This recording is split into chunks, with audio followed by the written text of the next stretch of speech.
নমস্কার বন্ধুরা, শর্টকাট রান্নাবান্না চ্যানেলে তোমাদের সবাইকে স্বাগত জানাই। আজকের রেসিপিটা হলো থোড়। থোড় হলো কলা গাছের ভেতরে যেটা থাকে সেটাকে বলা হয় থোড়। তো থোড়গুলোকে দেখো আলু ভাজার মতো সরু সরু করে কেটে নিয়েছি। এবার জল দিয়ে ভালো করে ধুয়ে নিলাম। থোড় ধোয়ার সময় একটু ভালো করে ধোবে, কারণ এর থেকে কষগুলো বেরিয়ে যাবে ভালো করে ধুলে। এবারে একটু গরম জলের মধ্যে দিয়ে দিলাম, ভালো মতো এটাকে কিন্তু সেদ্ধ করে নেব। সেদ্ধ করার সময় এর মধ্যে দিলাম অল্প একটু লবণ। প্রায় 5 থেকে 7 মিনিট টাইম লাগবে এটা সেদ্ধ হতে।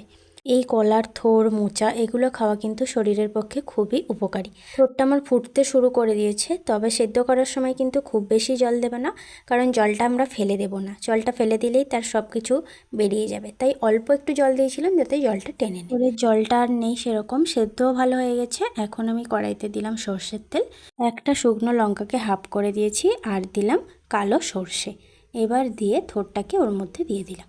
এবার কিন্তু ভালো করে নাড়াতে চাড়াতে হবে। যেহেতু থোড়টা সেদ্ধ করা আছে তাই খুব একটা বেশি টাইম লাগবে না। সব কিছু দেওয়ার পরে একটু নাড়িয়ে এবার এর মধ্যে দিলাম পরিমাণ মতো লবণ। তবে লবণটা খুব বেশি দিলাম না, কারণ সেদ্ধ করার সময় একটু লবণ দেওয়া ছিল, যেহেতু জলটা ফেলিনি তাই ওর মধ্যেই সবটা আছে, তাই অল্প করেই কিন্তু লবণ দিয়েছি। আর দিলাম হলুদ গুঁড়ো, দিয়ে আবারও 2-3 মিনিট ধরে এইভাবে নাড়তে হবে। এটা আসলে ভাজা ভাজা করছি, তাই ভাজার মতোই করতে হবে। আর দেখো আমি খুন্তি দিয়ে একটা কেটেও দেখালাম, একদমই কিন্তু সেদ্ধ হয়ে গেছে। তবুও আমি একটু ঢাকা দিলাম, বেশিক্ষণ ঢাকা দিইনি, 30 সেকেন্ড মতো ঢাকা দিয়েছিলাম। আর এখন দেখো আমি খুলে নিয়েছি, আর কত সুন্দর হয়েছে, কত সুন্দর সেন্ট বেরোচ্ছে।